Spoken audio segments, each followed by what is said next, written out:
Hi, good morning, good evening, wherever you are. Welcome to the plastic surgery capital.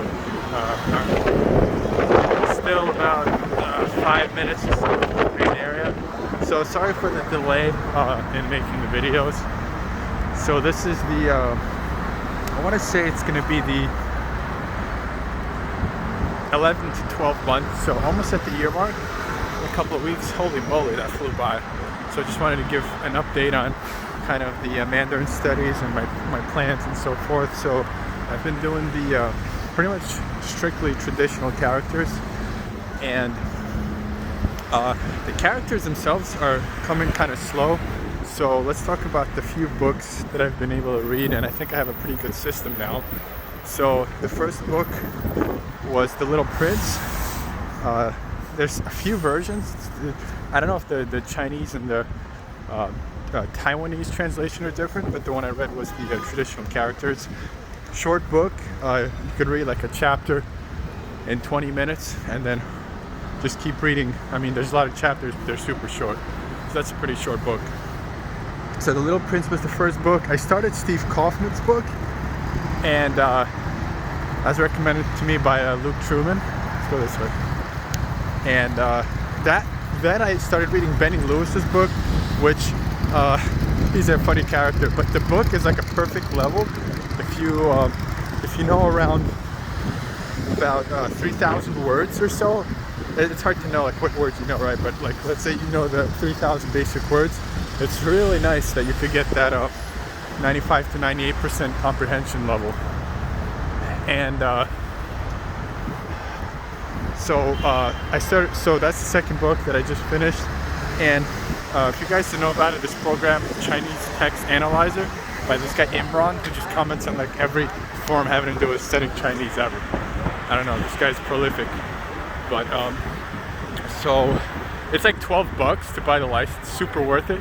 So you would import your book, and if you just type like the name of the Chinese book, TXT, you can get for free just like the text. So then you copy paste that into this guy's. You kind of have to build up a vocabulary of known words, and you know that super windy. That's been difficult to do for me because you need like a text file with each word on one line, and then the next word on the next line. But what I did was I put that Benny Lewis book in, and I just put that I know all the words because I knew 98% of them, and then I'd tick off the few that I didn't know as I came across them.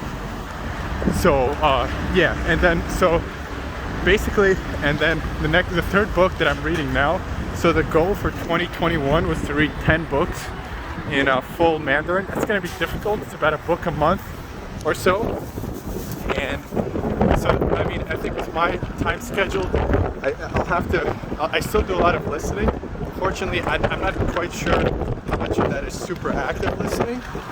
So in terms of like sitting down and critically analyzing, okay, this word, but we'll see, because for one thing's for sure is my reading is getting far ahead of my listening. But as long as the listening is improving a little bit, my hope is by the end of 2022, I'll have that 10,000 or 12,000 word vocabulary, so that HSK6 will be easy. And I think once you have that, I do notice that reading definitely helps listening, for sure, and the other way around too. But I just think that it's a common problem, and it's a known problem in Mandarin that you need a couple of years to get used to the listening. It's not like obviously Spanish or Portuguese where the word structure is the same and the sounds that your brain has to get used to is the same. I definitely look at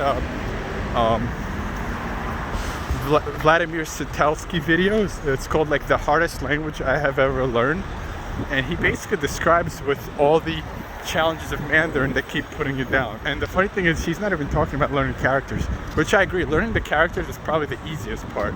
The hardest part is first of all, the words. When you're listening to Chinese, the words are coming at you at 30 to 40% more content per unit of time faster. That's a given at normal speed. So you have to process that. Then there's the similarity of sounds. Yeah, something like that. There is similarity, but they're also extremely short. The syllables, the morphemes are extremely short. And then not even talking about tones. If Chinese didn't have tones, this would be hard because the words are short and they come at you pretty fast, and the sounds are similar. So then there's the ability to get your ears used to the tones, which is 6 months in itself right there. So yeah, but I think it's coming along slowly. I do notice that if I read quite a bit and I come back to listening to the same stuff or same level of stuff, it's definitely better. It's easier. So, and I'm thinking of putting out some other videos about like locations and travel. We'll see though. We'll see, because finally the ability to get in and out of the places has improved here in Korea.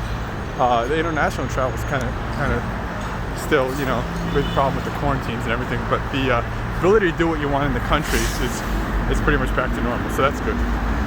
Okay, so I think what as far as the 10 books in 2021, so the third book I've put in was a Rich Dad Poor Dad, which surprisingly, I don't know, like this technique is just really awesome, because what you could do in that Chinese text analyzer is you boom, it shows you your unknown words, because it has the database of your known words, right?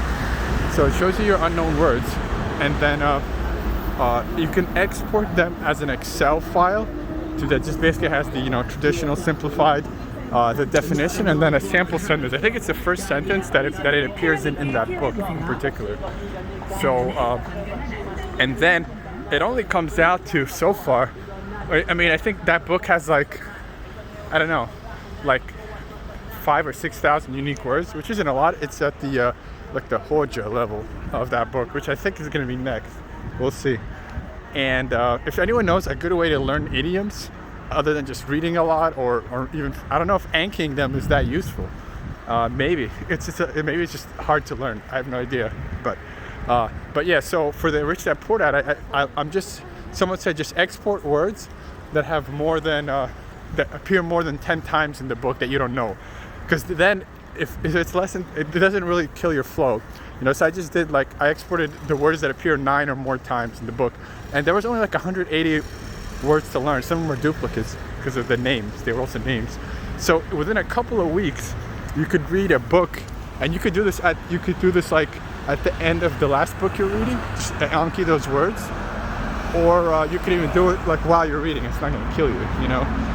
So like, I never thought I'd be reading like an actual, I mean, even though it's a translated book, they use some like almost like classical vocabulary or ancient vocabulary. I asked some native Chinese, and they're like, yeah, I guess for the translation, some of these translators use like not vocabulary, but more like grammar and sentence structure, the words themselves. And that book is relatively simple. So in terms of like, especially if you know, like if you have an idea of what the finance topics you're going to talk about. So yeah, so that's the plan. I think I've been watching some shows here and there. It's not my favorite. I think I can, the issue I'm having is will reading a lot translate to an intuitive knowledge of the sentence structure and vocabulary. I think it will, but what it won't do is give you daily conversation. And I think for that, I'm either going to have to later get into a show I like, but preferably just spend time in that environment, and that's the plan. So learn as much vocabulary as I can, get pretty comfortable with the language, and yeah, the plan for, I think I'll wait until somewhere around the 18 to 24 month mark to start doing some shadowing, just like basic with a nice setup. I don't know the type of shadowing, but maybe the one that Matt versus Japan suggested. And yeah, I think the problem is, yeah, so far things are going really well. I don't want to stop it. I don't want to kind of, but yeah, takes, I wish I could devote like almost full time to this, but I can't. But it's been an awesome journey, not in a rush at all. So if you look up here, all the plastic surgery clinics are over here. It's kind of interesting. So yeah, it's early in the morning. Happy Valentine's Day, everyone. And if you guys want to see some on-site or travel stuff, let me know. If not, have a great 2021. Hope it's better for a lot of people than 2020 was, for sure. And yeah, gonna look for some coffee. So have a nice one, guys.